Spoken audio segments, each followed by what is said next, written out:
فلسفہ حسین تقوی کا نام ہے، فلسفہ حسین قربانیوں کا نام ہے، اور فلسفہ حسین سجدوں کا نام ہے۔ وہاں کربلا کی وادیوں اور گھڑیوں میں امام حسین نے بہت دعائیں مانگی۔ ایک شخص اپنی والدہ کے قبر پہ جاتا تھا اور قرآن پڑھتا تھا، تو خواب میں والدہ آئیں، کہنے لگی بیٹا قرآن کا نور تجھے گھیر لیتا ہے، بیٹا میں تجھے دیکھ نہیں سکتا، ایک عمل دیتا ہوں اور اس سے بہت فائدہ ہوگا۔ سورۃ اخلاص کا پڑھا ہوا ہدیہ اللہ کی رحمت سے نوروں میں، برکتوں میں اور اللہ کی رحمتوں میں پہنچتا ہے 100%، اور جو مراد مانگے اللہ عطا کرتا ہے۔ السلام علیکم ورحمۃ اللہ وبرکاتہ۔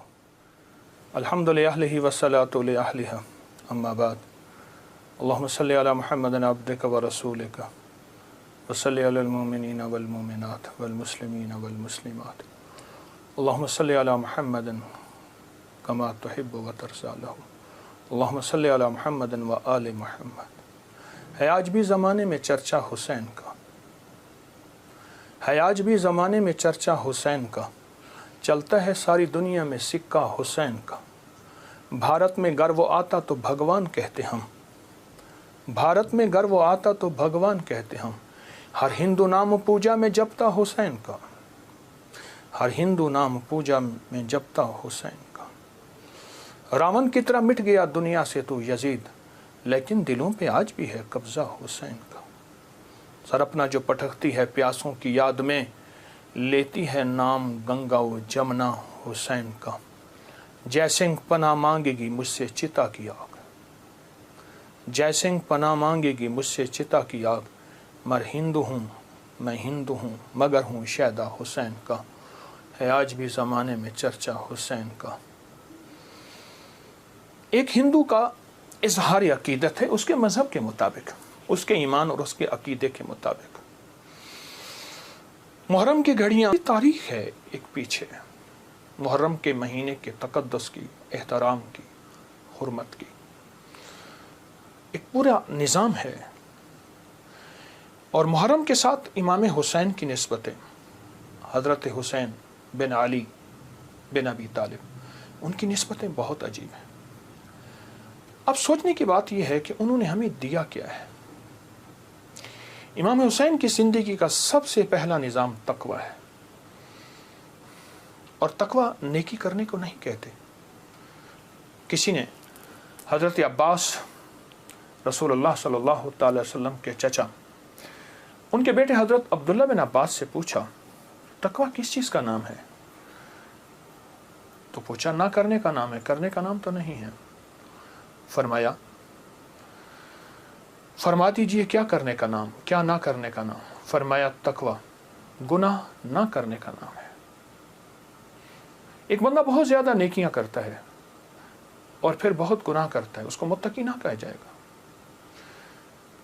فلسفہ حسین تقوی کا نام ہے، فلسفہ حسین قربانیوں کا نام ہے۔ فلسفہ حسین پانی نہیں مل رہا، پیاس کی شدت ہے، میں اس جگہ کو جا کے خود دیکھ کے آیا ہوں، کربلا کی ان وادیوں میں، لیکن اس بات کا اس پیغام کا نام ہے کہ وہاں حرام نہیں چلے گا، وہاں مشکوک نہیں چلے گا، وہاں حلال طیب اور طاہر زندگی چلے گی۔ ایک نظام ہے۔ اور فلسفہ حسین سجدوں کا نام ہے کہ جنگ جاری ہے اور نماز کا وقت آیا، آدھوں نے نماز پڑھی، آدھوں نے جنگ کی، پھر انہوں نے نماز پڑھی، سجدے قضا نہیں ہوئے اور سجدے ادا ہوئے ہیں۔ اور فلسفہ حسین دعاؤں کا نام ہے۔ وہاں کربلا کی وادیوں اور گھڑیوں میں امام حسین نے بہت دعائیں مانگی، اور وہ دعاؤں کی پوری کتابیں اس وقت موجود ہیں۔ وہ دعائیں کیا تھیں؟ جس میں اللہ کی محبت، جس میں اللہ کے ساتھ عشق، جس میں اس کی ذات عالی کے ساتھ تعلق اور محبت، ان دعاؤں کا نام ہے۔ اور فلسفہ کربلا کا ایک پیغام دیتا ہے کہ خیال کرنا، جب ایک طرف حق ہے اور ایک طرف نہ حق ہے، اور وہ حق حلال کی شکل میں آئے، طیب طاہر کی شکل میں آئے، حلال کی شکل میں، طیب طاہر کی شکل میں آئے، تو پھر حلال کبھی نہ چھوڑنا. اور حرام کے اوپر تمہیں کائنات کیا تخت مل جائے اس کو کبھی اس کے قریب نہ جانا. زندگی کا ایک سفر میں آپ طے کر رہے ہیں اور طے کریں گے موت تک. وہ ہستیاں زندگی کا سفر طے کر گئیں لیکن انہیں ہم مردہ نہیں کہیں گے. بلیا سی مرنا نہیں گور پہ آ کوئی ہو, کہ ہم مرنے والے نہیں ہیں. اللہ کے عاشق ہمیشہ زندہ ہوتے ہیں اور اللہ کے عاشق ہمیشہ زندہ ہوتے ہیں اور زندگی کا سفر طے کرتے ہیں. عاشق ہمیشہ زندہ ہوتے ہیں اور عاشقوں کی زندگی ہی اصل زندگی ہے. اور وہ زندگی ایسی زندگی ہے جس زندگی کے بعد موت نہیں ہے. ایک عجیب واقعہ علامہ جلال الدین سیوطی رحمۃ اللہ نے لکھا ہے. ایک شخص اپنی والدہ کے قبر پہ جاتا تھا اور قرآن پڑھتا تھا. تو خواب میں والدہ آئیں, کہنے لگی بیٹا تو آ کے نا کچھ دیر بیٹھ جایا کر, پھر قرآن پڑھا کر, اس سے پہلے قرآن نہ پڑھا کر. کیوں؟ جب تو آتا ہے قرآن کا نور تجھے گھیر لیتا ہے. بیٹا میں تجھے دیکھ نہیں سکتی, تیرے قرآن پڑھنے سے میری قبر نوری, نورانی, روحانی, اس میں روشنی, اس میں برکت. لیکن میں تجھے دیکھنا بھی چاہتی ہوں. ماں ہوں, ماں کی مامتا بیٹے کو دیکھ کے بھی کلیجہ ٹھنڈا کرتی ہے. یہ زندہ ہوتے ہیں, ان کو موت نہیں آتی. انتقال ہوتا ہے, انتقال کہتے ہیں منتقل ہوتے ہیں ایک عالم سے دوسرے عالم. یہ عالم شہود ہے, عالم ارواح سے آئے ہیں ہم, اور عالم برزخ کا سفر ہمارا جاری ہے, آنے والا ہے, جس کا نام موت ہے, فنا ہے. ان ہستیوں نے ہمیں ایک پیغام دیا, ان ہستیوں نے ہمیں ایک زندگی کا سبق دیا کہ کبھی بھی زندگی میں اگر یہ نظام آ جائے تو پھر حلال اور حرام کی پہچان کرنی ہے, پھر حق اور ناحق کی پہچان کرنی ہے.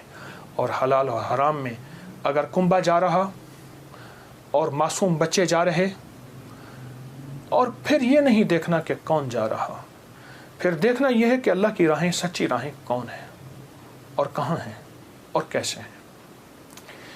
امام حسین کی زندگی میں اور ان کا جتنا بھی قافلہ تھا, ان کی زندگی میں کچھ وظائف بھی ملتے ہیں جو میں لوگوں کو بہت بتاتا ہوں, اور اس سے بہت فائدہ ہوتا ہے اور اس سے بہت نفع ہوتا ہے. ایک عمل دیتا ہوں, بہت زندگی میں کام آئے گا. ان مبارک گھڑیوں کے حوالے سے ایک عمل دیتا ہوں اور اس سے بہت فائدہ ہوگا. وہ عمل یہ ہے کہ آپ 2 تسبیح سورۃ فاتحہ کی پڑھیں, اول آخر 3 دفعہ درود شریف, اور سورۃ فاتحہ کی 2 تسبیح پڑھ کے اور اس کا ہدیہ حضور کے گھرانے کو ہدیہ کریں. اور اگر چاہیں تو 2 تسبیح سورۃ اخلاص کی پڑھ لیں, 2 تسبیح سورۃ اخلاص کی, اور اس کا ثواب حضور کے گھرانے کو ہدیہ کریں. اور یہ سورۃ اخلاص کا پڑھا ہوا ہدیہ اللہ کی رحمت سے نوروں میں, برکتوں میں اور اللہ کی رحمتوں میں پہنچتا ہے 100%. اور حضور کے گھرانے کو ہدیہ کریں. اور حضور کے گھرانے میں حضور کی بیویاں, بیٹیاں, داماد, نواسے, نواسیاں, یہ حضور کا گھرانہ ہے. اور اس حضور کے گھرانے میں یہ حسینی قافلہ بھی حضور کا گھرانہ ہے. ان کو ہدیہ کریں حضور کے گھرانے کو, اور جو مراد مانگے اللہ عطا کرتا ہے. اور یہ مسلسل عمل کرتے رہیں. آپ دن کے کسی وقت صبح شام 2 تسبیح سورۃ اخلاص پڑھ لیں, ہر دفعہ بسم اللہ الرحمن الرحیم 7 پڑھیں, اور اول آخر درود پاک پڑھیں, اور پھر یہ تسبیح آپ ان کی خدمت میں ہدیہ کر دیں. آپ کا کوئی مسئلہ ہے, آپ کی کوئی مشکل ہے, آپ کی کوئی پریشانی اور ناممکن ہے, اس مسئلے, مشکل اور پریشانی میں یقیناً آپ کے لیے خیر کی, برکتوں کی اور رحمتوں